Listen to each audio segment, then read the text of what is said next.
আসসালামু আলাইকুম বন্ধুরা, সবাইকে স্বাগতম আমার রান্নাঘরে। আজকে আপনাদের জন্য আরেকটা মুখরোচক খাবার নিয়ে চলে আসলাম।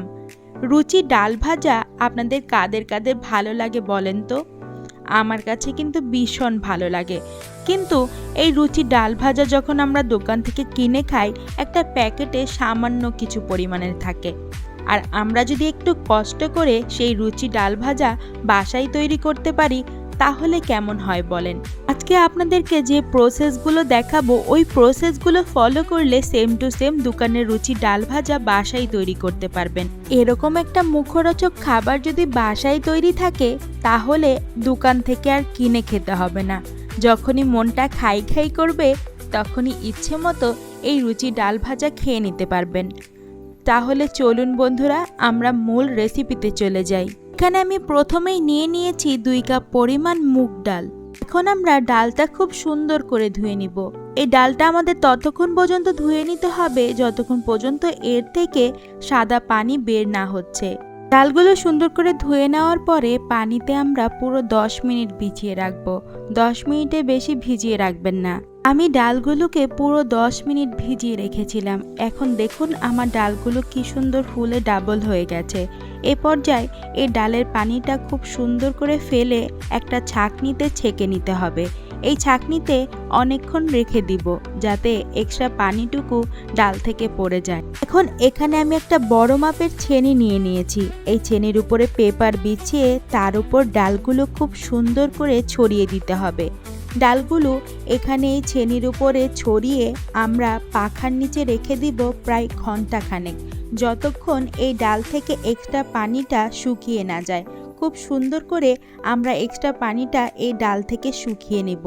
এই পানিটা যদি থেকে যায় তাহলে ভাজার ক্ষেত্রে সমস্যা হতে পারে, তাই খুব সুন্দর করে এখানে শুকিয়ে নিতে হবে। প্রায় 1 ঘন্টা ডালগুলো ফ্যানের নিচে রেখে দিয়েছিলাম। দেখুন আমার ডালগুলো কি সুন্দর ঝুরঝুরে হয়ে গেছে। এই পর্যায়ে এই ডালগুলোকে আমরা ভেজে নিতে পারবো। এখন একটা কড়াইয়ে অনেক পরিমাণ তেল দিয়ে তার উপরে একটা স্টিলের স্টেইনার দিয়ে দিব।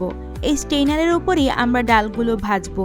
এই স্টেইনারের উপরে ডাল ভাজলে এই ডালগুলো আর পুড়ে যাওয়ার সম্ভাবনা থাকে না এবং ডালগুলো খুব সহজেই ভাজা যায়।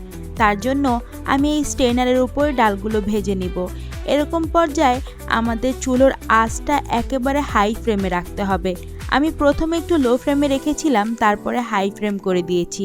এরকম করে ডালগুলো দিলে এই ডালগুলো আর পুড়ার কোনো সম্ভাবনা থাকে না। এগুলো ভেজে নেওয়ার সময় আমাদের একটা জিনিস অবশ্যই খেয়াল রাখতে হবে, এই ডালগুলো কড়াইয়ে দেওয়ার পরে আমরা অনবরত নাড়তে থাকবো। খুব সুন্দর করে নেড়েচেড়ে ডালগুলো ভেজে নিব। আর অবশ্যই ডালগুলো মাত্র 2 মিনিটেই ভাজা হয়ে যাবে।